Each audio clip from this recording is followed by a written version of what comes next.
मुनीम जी ने पहली बैलगाड़ी के ऊपर से जैसे ही वस्त्र हटाया और उस बैलगाड़ी के वस्त्र हटाते जो पहला वहां पर जो नग रखा था, एक रत्न रखा था, उस रत्न का जब उन्होंने आंकलन किया, उसका जब उन्होंने निकाला कि इसका कितना मूल्य है, उनको पसीना पसीना आ गए, दौड़ करके गए और श्री नंद बाबा के पास जाकर के बोले, बाबा, बोले हाँ, अभी हमने केवल एक बैलगाड़ी का कपड़ा उठाया है, उसमें से भी केवल एक रत्न उठाया है, उस एक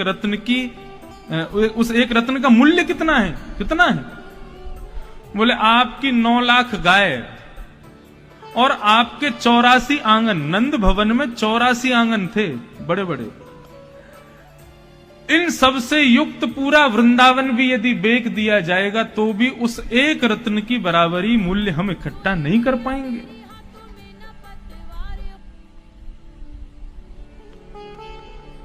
वृषभानु जी की होड़ हम नहीं कर सकते।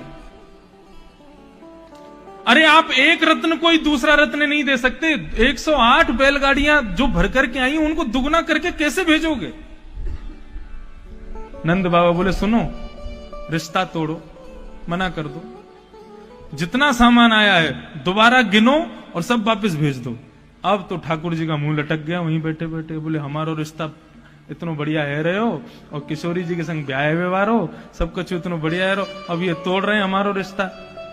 तो ठाकुर जी ने पता है क्या किया? ठाकुर जी दौड़ करके गए और एक बैलगाड़ी के ऊपर चढ़े तो उसमें मोतियों की माला थी, एक मोती की माला चुरा करके ठाकुर जी भाग गए। अब सबकी गिनती चल रही थी, हाँ भाई जितना सामान आया सब जितना आया उतना भेज दो। सबकी गिनती हुई तो अंत में मोतियों की माला से भरी हुई जो बैलगाड़ी थी उसमें एक माला कम पड़ गई। मुनीम जी आकर के बोले, महाराज आज तो नाक कट गई हमारी। बोले क्या हो गया? बोले दुगुना करके तो हम भेज ही नहीं पाए, संबंध तो हम तोड़ ही रहे हैं, लेकिन जितनी सामग्री आई वो भी पूरी बरसाना पहुंचेगी इस बात की कोई गारंटी नहीं है। क्यों? क्योंकि मोतियों की माला जिस बैलगाड़ी में वहां से एक मोती की माला गायब है।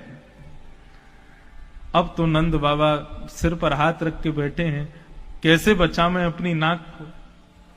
संबंध तोड़ना ही सबसे पहले हमारी नाक कट जाएगी उसी में। क्यों तोड़ रहे हैं संबंध? बोले कि इतने धनवान नहीं है जितने धनवान वृषभानु जी हैं, उनके समान रत्न वापस ही नहीं कर पा रहे हैं। और दूसरी नाक ये टूट जाएगी कि बोले रत्न तो वापस किए नहीं, एक माला और चुरा के रख लिए।